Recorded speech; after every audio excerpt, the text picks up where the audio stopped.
Greetings, students. I hope you're doing well.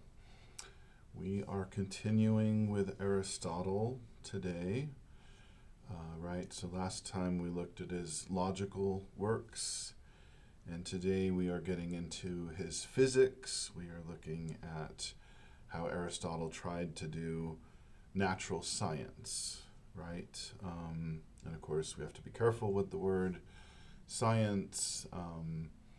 This isn't modern or contemporary science, so we'll use that word here and there, but we have to keep an open mind about what it means, right?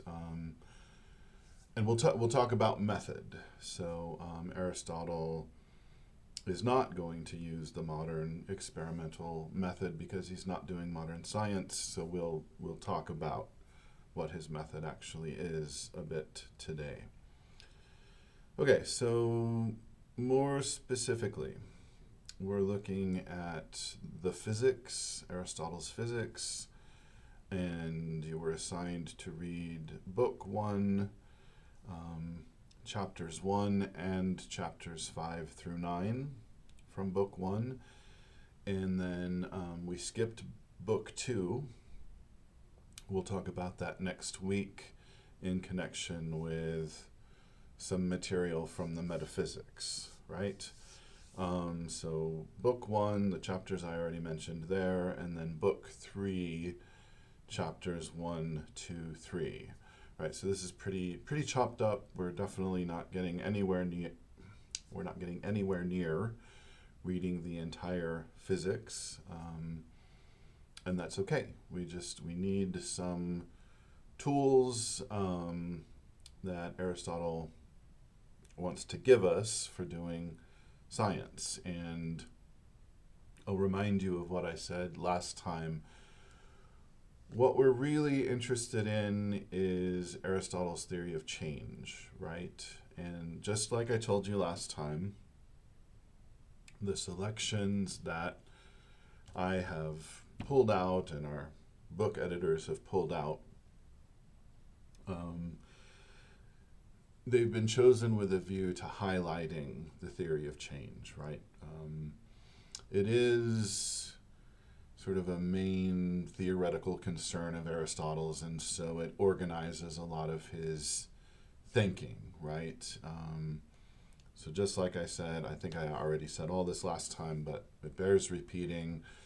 Parmenides presents a challenge to the idea that reality can actually change. And Aristotle recognizes that we can't really do science, we can't really gain knowledge of the external world if we can't explain change. So he needs to deal with this Parmenidean problem, right? For lack of a better, I think, it's a pretty good term. I was going to say for lack of a better term, but I don't know. It's a good term. The Parmenidean problem. It's got some alliteration in it. So anyway, Aristotle's got to deal with it.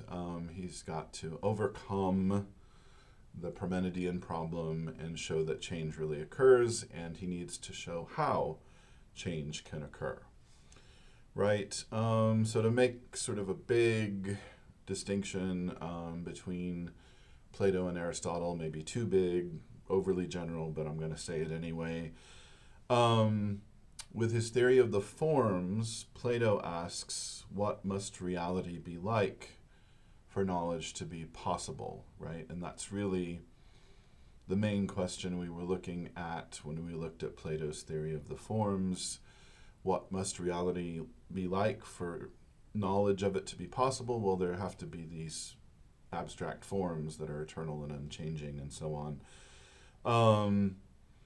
And then Aristotle is asking, what must reality be like for change to be intelligible?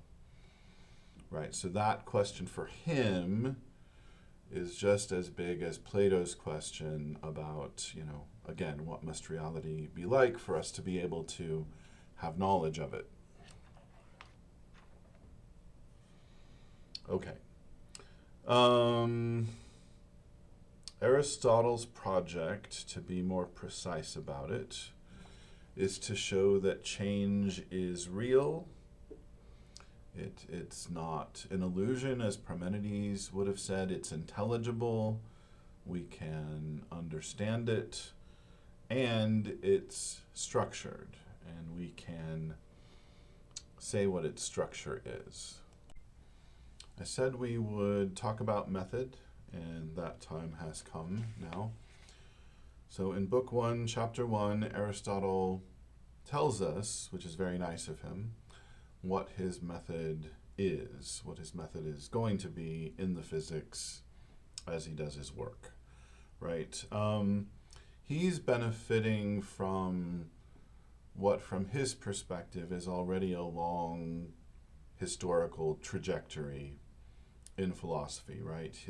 From his perspective, there's a lot of water under the bridge. There are a lot of different philosophers he can read, right? In the original, there are plenty of books being sold, a lot of commerce going on in Athens, right?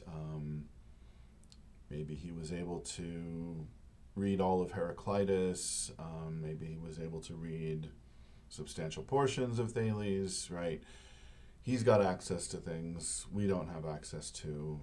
From his point of view, there's a lot of philosophy to read, right? And so my point is, he would be familiar with different philosophical methods, so then that gives him more self-consciousness, right, as a philosopher. In other words, he's able to state what his method is. He's got different options in his mind because he's read a variety of philosophers, right? And so, unlike other philosophers, pretty much everyone else we've looked at, really, Aristotle likes to say, this is what we're going to do, right? This is our method. Now with Plato, maybe some of the reason he doesn't typically say stuff like that, not that he never does, that wouldn't be correct, but maybe some of the reason he doesn't say things like that is, he's doing a dialogue. It's in dialogue form, and it wouldn't really work in the dramatic format, right? But I also think Aristotle, even more than Plato, right, is aware of different schools of philosophy, has read widely, and is not overly committed to Socrates, right, in the way that Plato was. So he's more self-reflective as a philosopher because he's aware of all these different options. Okay, so anyway, what is the method? Basically, Aristotle says we move from what is better known to us to what is better known by nature, right? I mean, that's the gist of it. So what in the world does that mean? Well, what is better known to us is composites, he suggests, at the macro level of things, right? You look around and you see a Dr. Ogle, right? Sorry, I'm a prime example here in my field of vision. And his skin is kind of pale, and he's wearing a shirt, and he's in his office. And so you see this substance, I'm a primary substance, and then this cluster of properties, and you kind of see it all together all at once. And that's what we mean by a composite, right? And you can see the books behind me, and each one of them counts as an individual substance, and you can see that they have a binding, and you can see some of the colors on their bindings back there, right? And basically Aristotle is suggesting reality shows up this way, as substances that already have a bunch of properties, and they're already in a bunch of relationships, and there's a certain quantity of books that's already there behind me, etc. But when we do science from an Aristotelian perspective, at least, we wouldn't try to present knowledge starting from composites, right? We have to think about how knowledge should be presented, knowledge should be presented from, the principles, the archai, right? The what are the elements that have to come together to make reality, right? Something like that. How did Dr. Ogle come to be so pale anyway? I mean, that's a silly example, but how did the weather come to be chilly today? Right, would be a more interesting question. So we're thinking in terms of things and their properties, right? And we're wondering how they came to have their properties, and so then we have to break reality down into its constituents so we can tell the story of how this substance came to have these properties, right? That's very high level. I don't know that Aristotle would be thrilled with that level of detail, but that's sort of the big picture.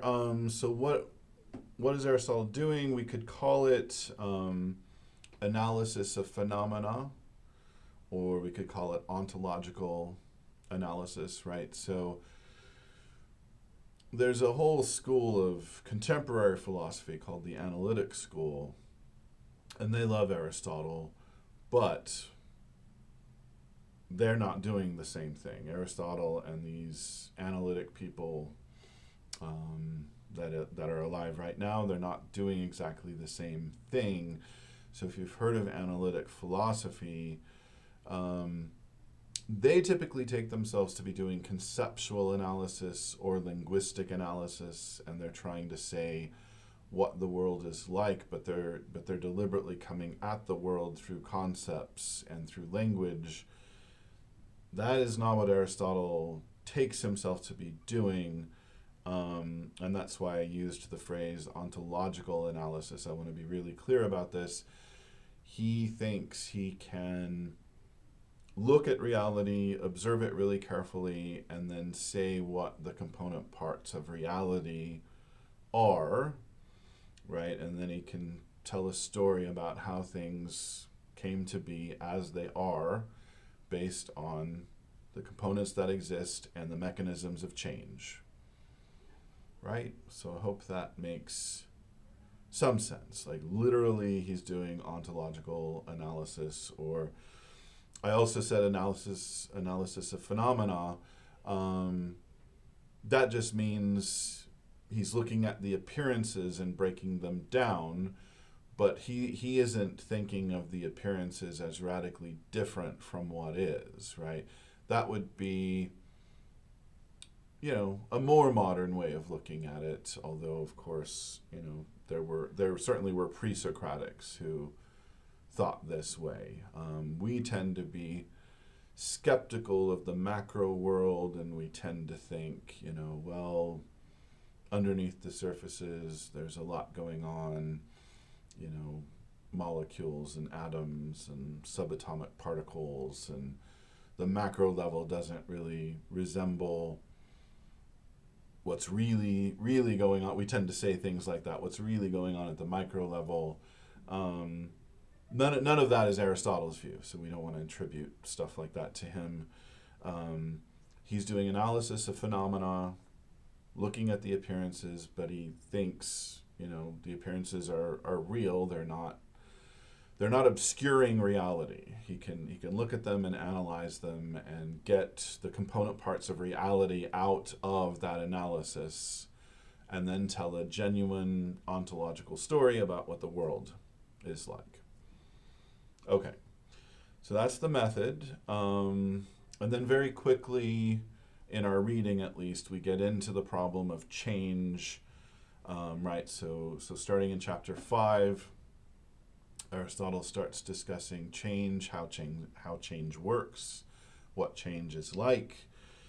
He raises that Parmenidean problem we were talking about. When something comes to be, right? So something could come to be F, right, where F is a form So something could take on a form, or something could just come to be, right? There may not be a flower in the meadow, and then later there's a flower in the meadow. So there are different kinds of change. We can talk about that more later. So there's coming to be and there's coming to be F. In any case, right off the bat, he needs to deal with this question of, well, when something comes to be, does it come to be from what is, or does it come to be from what is not? And either way, there's a problem. At least, Parmenides has certainly raised problems here. So first of all, if we say that when something comes to be, it comes to be from what is, Parmenides will complain that, if being comes from being, then qua being, with respect to being, in other words, that's what qua being means. We're going to use the word qua a lot today, I expect. So if something comes from what is, then at the beginning of the process you have being, and at the end of the process you have being. So qua being, with respect to being, it doesn't seem like there's been any change. That's the way Parmenides would look at it. Being doesn't change, right? We've got half of the reason why, because if being came from what is, like theoretically, like a new being emerged from what is, you would start with what is and you would end with what is, and so in essence there's no change there. So what about being coming from what is not? Or what is coming from what is not? How about that, Parmenides? Well, that's impossible, right? Something can't come from nothing, right? There's nothing that nothing can do to bring something into being, right? The absence of any kind of trigger to produce change cannot produce change. So yeah, it's just impossible for being to come from what is not. It doesn't make sense to talk about being coming from what is, because all we're seeing there is continuity. There's being and then there's being, and so nothing came from anything. There's just a continuity of being, right? So from Parmenides' point of view, forget it. Being doesn't change, right? Okay, so how does Aristotle want to deal with this problem? So he distinguishes absolute non-being from relative non-being, right? So what does that mean? Well, absolute non-being is what it sounds like. We could talk about absolutely nothing, and then clearly Parmenides is right with respect to absolute non-being. There's nothing to absolute non-being. There's nothing there that could be productive of anything. So nothing will ever come from absolute non-being, right? Now, what about relative non-being? Well, that's different now.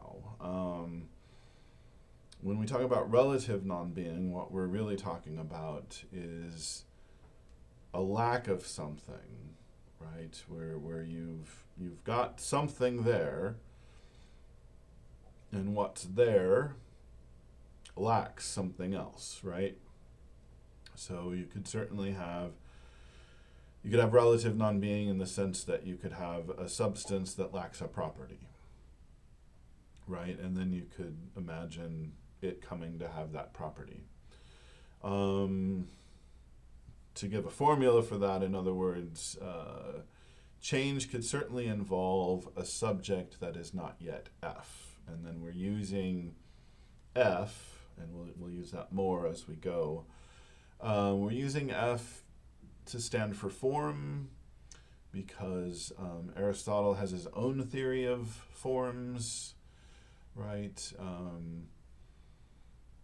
Basically, when we say a substance could lack something, well, it could lack a form that it later comes to have, right? And then a really simple example would be, I mentioned I'm a bit pale, sure. I tan though, right? So I could go from pale to dark or pale to darker at least, right? And that would be the sort of thing that Aristotle is talking about. So I already exist, right? I'm not nothing. But, in terms of tanness or having a tan or however you want to put that, there's a lack here, right? In the summer, I get a little bit tanned at least, right? So this is what relative non-being amounts to.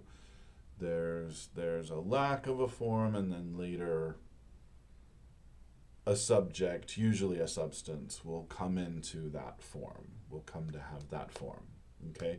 So Parmenides is right about absolute non-being, but relative non-being, could be receptive of change. I could be capable of taking on a form that I don't have yet, right? And that, it's important to cash it out that way, right? I'm not nothing, again, maybe that I don't know, sounds like I'm questioning my self-esteem, but I'm just trying to make Aristotle's position clear. I'm not nothing. I'm receptive of forms that I don't currently possess, and that can be cashed out in a positive way. I've got the capacity to produce more melanin in my skin. So I have this capacity that positively exists in me to produce more skin pigment, and so I could come to have a tan. So when we talk about relative non-being, we're not talking about something coming from nothing. We're talking about lacking a property, but having a positive capability, right, of gaining that property and then actually gaining it. Okay, so potential and actuality, which are discussed later, have a role to play here. I positively speaking, in terms of what is, not in terms of what is not, but I positively speaking have this potential for becoming tan, and then under certain conditions that can be realized, right? And so on one level of analysis, here's a subject that lacks something and then gains it. But as you analyze it more, you see that, there's a positive capacity there that makes that possible. So neither at the macro level nor at the more micro level do we need to talk about something coming from nothing. Okay, certainly not from absolute nothing. Okay, so in chapter 7, we get a very important analysis. We basically have 3 principles of change, right? Three different components of every change, and I've already sort of laid them out, but I haven't stated them and listed them explicitly in the way that I should. So let's go through this. Every change involves a subject, a form. That's why we were using F, right? A subject could lack F and then gain F. So there's a subject, there's a form, and there's a privation. It's the third one, right? And if you were confused by Aristotle's discussion of whether we need to list 3 things or 2 things, when we're accounting for change. That has to do with the form and the privation, right? The privation is the privation of a form. So couldn't we just say change involves subject and form? Why do we need to mention privation? After all, privation is the absence of something. Should we maybe not mention that because of Parmenides, right? If for no other reason. But in terms of really clearly articulating change, we do need all three of these components, right? Even though, as I said, on close analysis, we're certainly not getting something from nothing. But we do need to understand how the change works in terms of the privation, right? Because, again, every change involves a subject that lacks F gaining F. And so we need a way of describing the initial condition, right? There's, the condition of the thing as it's coming to be, and there's the condition after it has come to be, and we have to be able to tell them apart.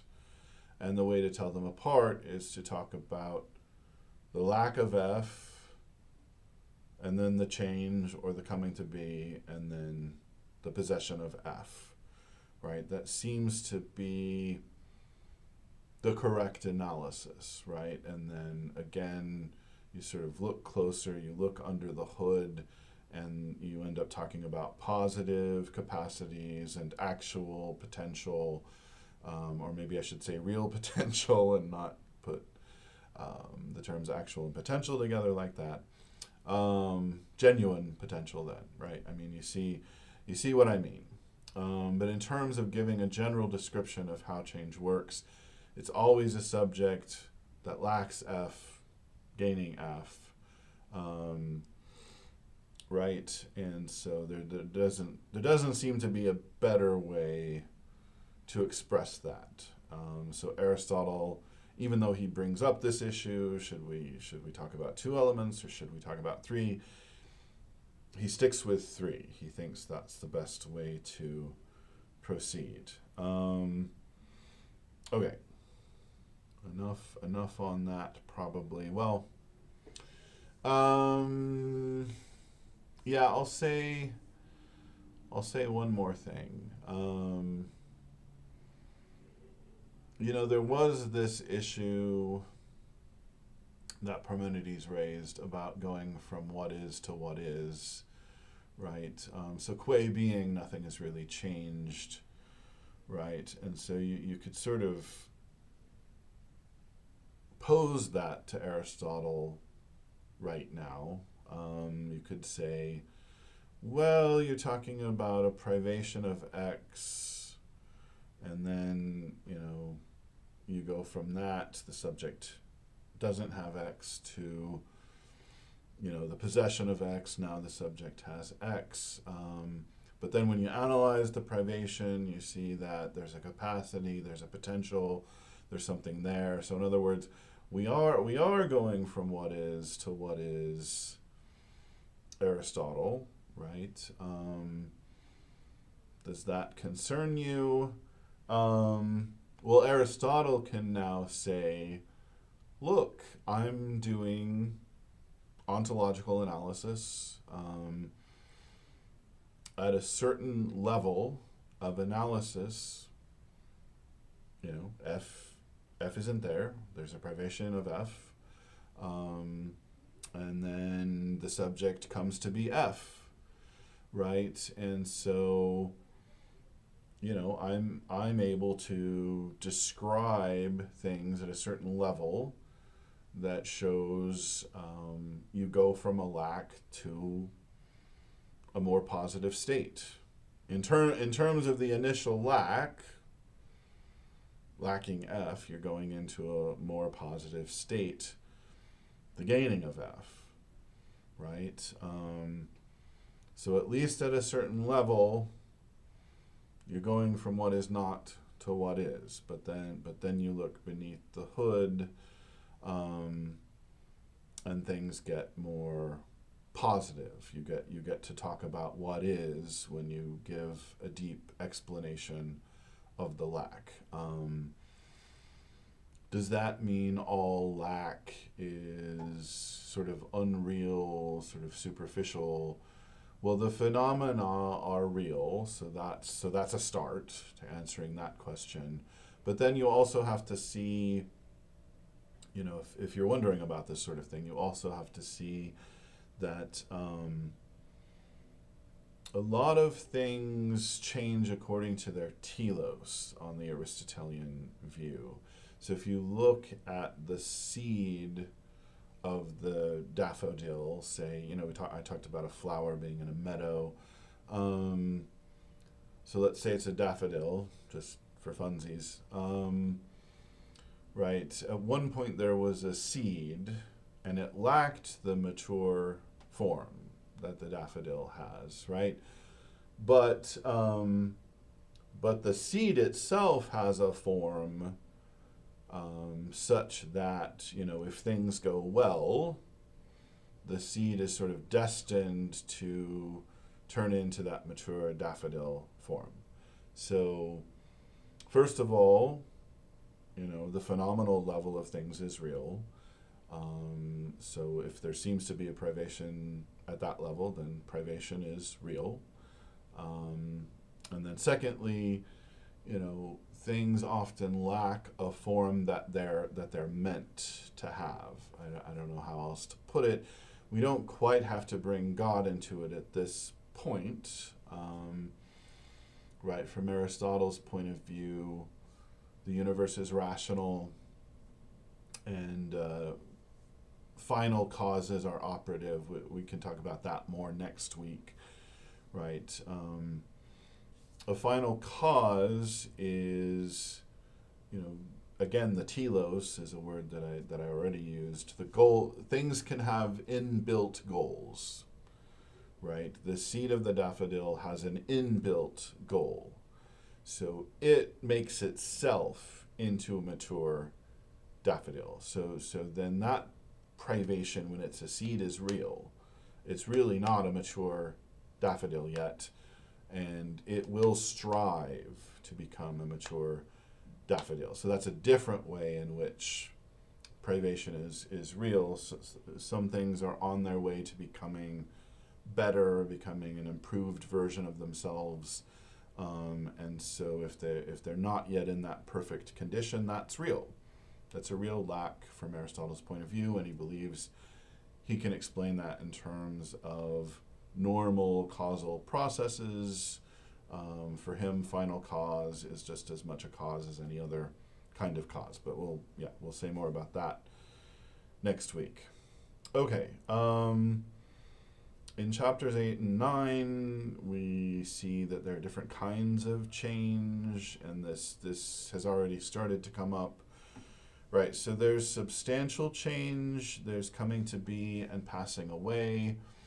Right, so we've already started to talk about coming to be because I started talking about the daffodil seed. And by the way, I'm not saying there literally are daffodil seeds. I mean, I know it's more correct to talk about eggs, if I'm not mistaken, and pollen. Maybe I'll get corrective comments from people. I'm using Aristotle's terminology, right? So from his point of view,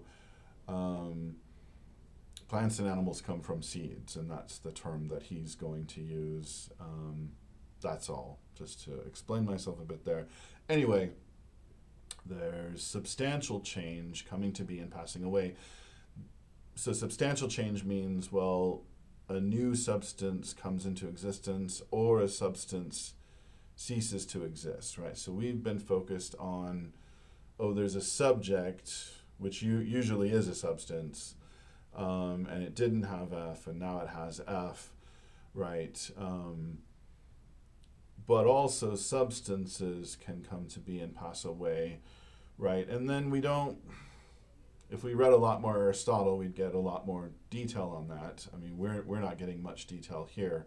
Let's just say Theoretically speaking, if you're looking at substantial change, um, primary substances are often biological, and so they do tend to come from seeds, right? And so you're talking about something that has a form that has a tendency to produce a different form at a later time. And that's how coming to be works in the natural world.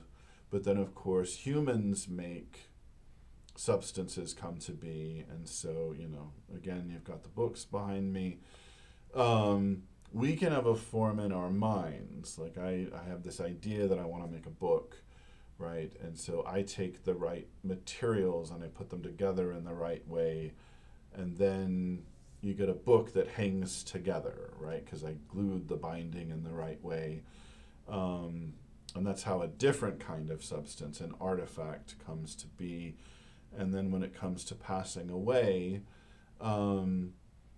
sometimes primary substances dissolve into, their constituent matter, right? We don't need to spend a lot of time on that. We didn't read anything about it, but I'm just mainly letting you know, yes, Aristotle has a theory of this. When substances pass away, they lose their form, and so they dissolve into the constituent matter. And then when that happens, there still could be forms there, and then those could further dissolve, and you could get lower level matter, right? In other words, I'm an organism, right, and so are you, and that literally means there are organs in my body that are organized in a certain way so that I can function. So I could dissolve sort of into these constituent inert organs, like, oh, here's a liver and here's a kidney. Like, those could be taken out of me and then I'd die, and then those could further dissolve, right? So there's a sort of layering here, but we don't need to go any further with that.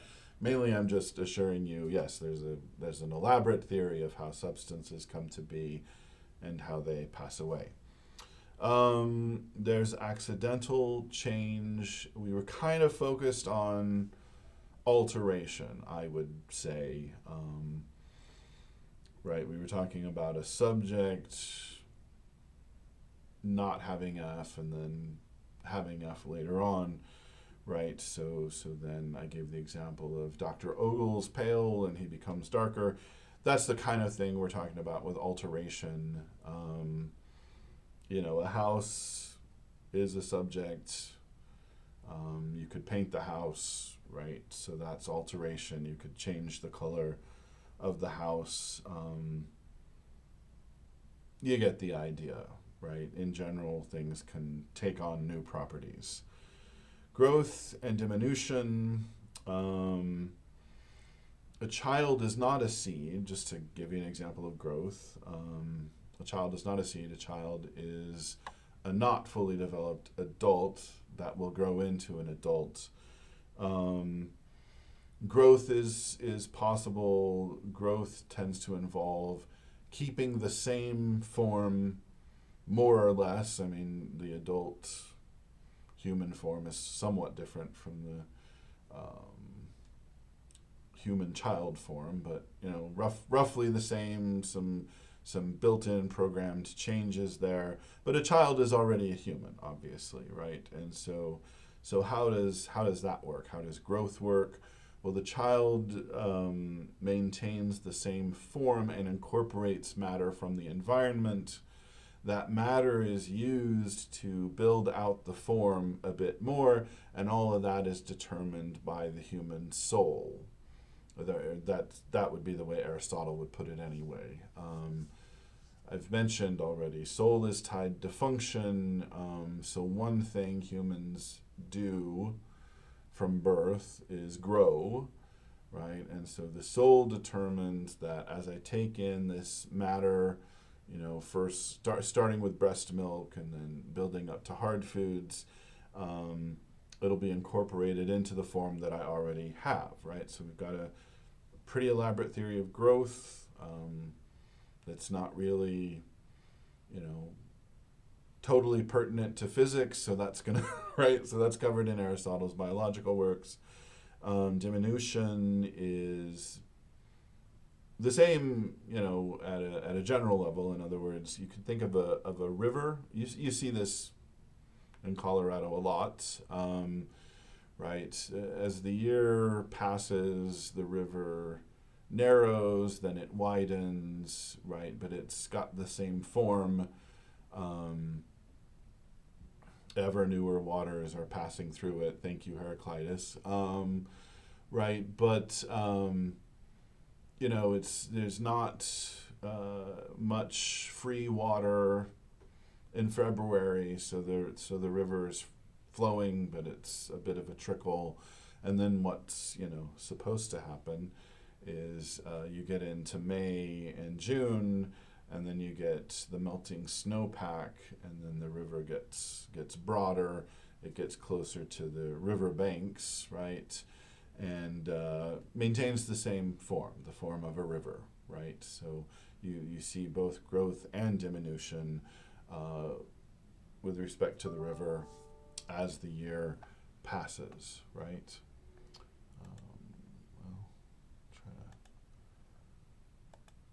Trying to stop that dinging noise. Sorry about that. All right, won't happen again. And then finally, locomotion, right? Organisms in particular tend to move themselves, right? So a penguin might swim from one island to another, and it remains a penguin, right? It's still the same substance, but there's just been a change in location, which is, one of those 10 basic categories that Aristotle talked about. The penguin is on island A, the penguin is now on island B. That occurs through locomotion, and then, of course, again, there's a lot of biology there. The penguin is able to see where it's going. The penguin has desires, probably, that are causing it to move from island A to island B.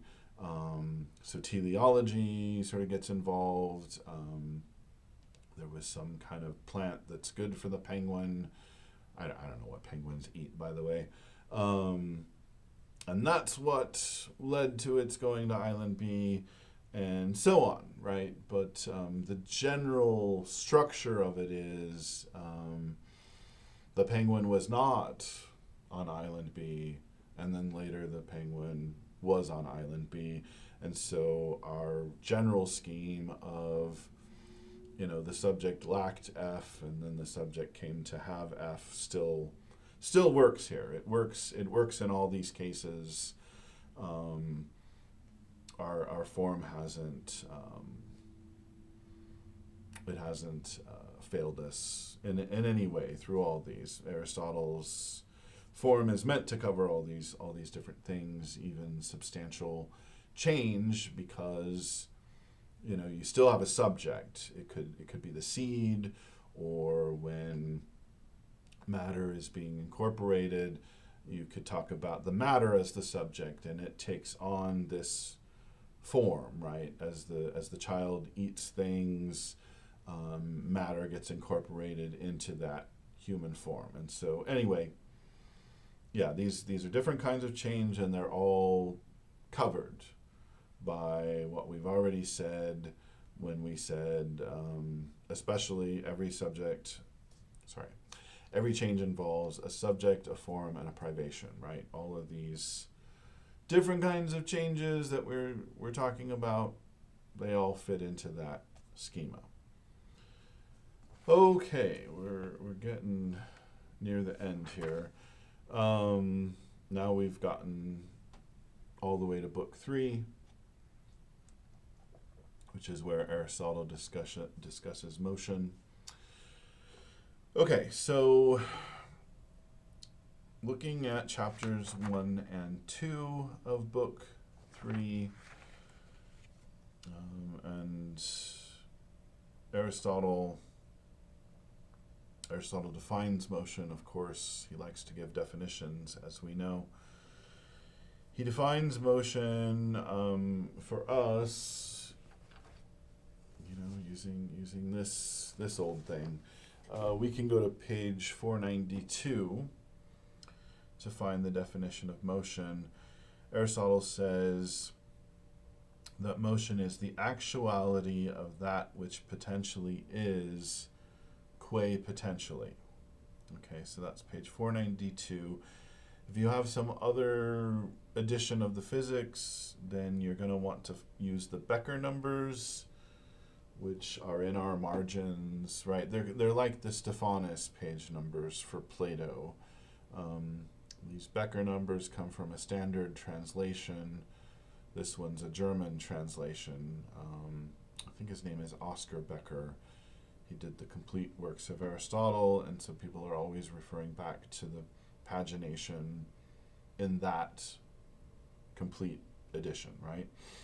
Anyway, so the Becker number that we want is 201 A11 to A12, right? You can find the definition of motion in there somewhere.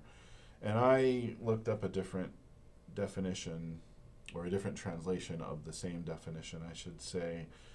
Right, so in the Revised Oxford translation of Aristotle's works, he says, thus the fulfillment of what is potentially as such is motion. Right, so we're getting the idea of motion as the fulfillment or actualization of potential. Right, you can't have motion without potential, right? And then as it's being actualized, that's when you get motion, right? And so motion is not just movement from place to place, but there are different kinds of motion, as becomes clear, right, as you keep reading the required material, the assigned reading. Motion is neither pure potential nor is it completed or finished actuality. It's something in between, right? You could have the potential, but if it's not being activated, you don't have motion. And also, if the potential has already been realized, you don't have motion. It's while it's being realized. So one way to put it is motion is the actualizing of the potential insofar as it remains potential. I'll say it again. Motion is the actualizing of the potential insofar as it remains potential. So one example, right, is the building of a house. When is there motion? Right, the building of a house is a process, and there is motion involved. When is there motion?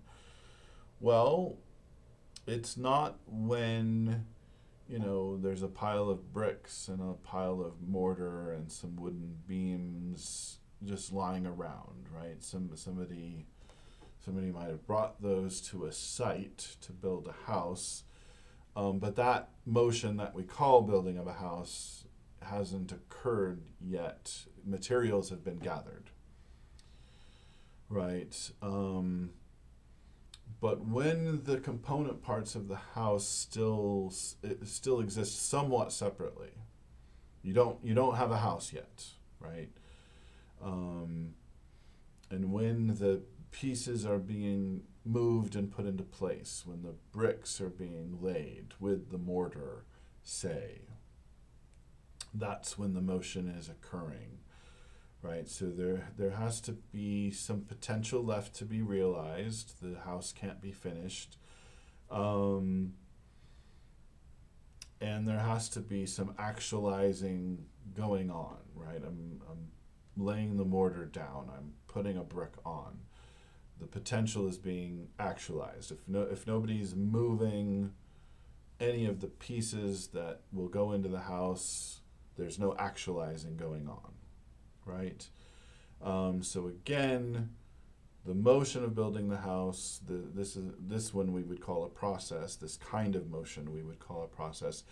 It is the actualizing of the potential insofar as it remains potential. Hopefully that makes more sense now that I've given an example. Another example would be, I'm trying to teach you.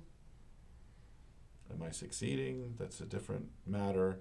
But when you haven't yet learned, when you don't yet know what motion is, right? And I'm trying to tell you still, like I'm doing something that might impart to you knowledge of motion, right? So there's actualization of potential. There's the potential I have, there's the potential you have, and then there's the potential we jointly have together. Like I might be able to successfully tell you what motion is. You might be able to successfully receive from me the knowledge of what motion is, and we can actualize our potentials for teaching and learning together. So there's sort of one actualization going on, is the way Aristotle looks at it. And then so long as I haven't finished teaching and you haven't finished learning, I can keep talking and you can keep listening. And then at some point, I hope, right, we'll reach this telos that involves you having received the knowledge of what motion is. And maybe we're there now, right? And so I'll just remind you of the formula. Motion is the actualizing of the potential insofar as it remains potential. So insofar as I'm talking, you're listening, and you haven't yet completely come into the state where you know what motion is. As long as that's going on, the motion of learning and teaching both can continue. Right. Okay. Hopefully that helped. There's some clarification that we can try here in chapters 2 and 3 of book 3. Aristotle, he lays out his picture and then he tries to clarify. So, to be clear, motion is the unfolding of a capacity, right? So we're back to talking about capacity, which I haven't mentioned recently, but I said, when you analyze this lack and how you get away from the lack, right? You end up talking about, or you often end up talking about capacities. I have the capacity to become tanned. My skin is such that I have that capacity, and in general, Aristotle says motion is the unfolding of a capacity. I also have a capacity to teach. I have a capacity to learn. You have a capacity to teach and learn, even if you're not a professional teacher. What was our? Oh yes. So the bricks have the capacity to be put into place and to hold up other bricks. There may be other capacities that are relevant to the building of a house. The mortar has the capacity to harden when it dries. The wooden beams have the capacity to bear a load, right? And so we can think about the actualization of potential in terms of various capacities that are being exercised, right? And Aristotle says that as we get near the end of the reading. And Aristotle says it again, so perhaps it is worth repeating. Motion is the actualizing of the potential as such, right? The potential as potential, in other words. Why do we want to specify that exactly? Well, there are different kinds of actualization, right? When the house is built, you can actualize it by living in it, And when it's not quite finished, I guess here's where there's an interesting issue. When it's not quite finished, you can start to live in it anyway. Maybe there's a room in the back of the house that's not finished, and you're living in the house and you're working on it, right? So when we say motion is the actualizing of the potential as such, we're trying to avoid saying that, well, building the house is occurring because you're living in it. That's a different kind of actualization, right? We want the actualization of the potential as such, right? The house has a potential to be built. The house that already exists has the potential to be built, to be finished as a building. It's when that is being actualized, that potential, that the process of building the house is ongoing. And it's certainly not because we're actualizing it by living in it, right? There's a different potential that's being actualized there, right? So any specific motion is tied to some specific potential, right? So living in the house is an activity, not a process. You're activating the potential of the house for being lived in, right? When you live in it, when you engage in that activity.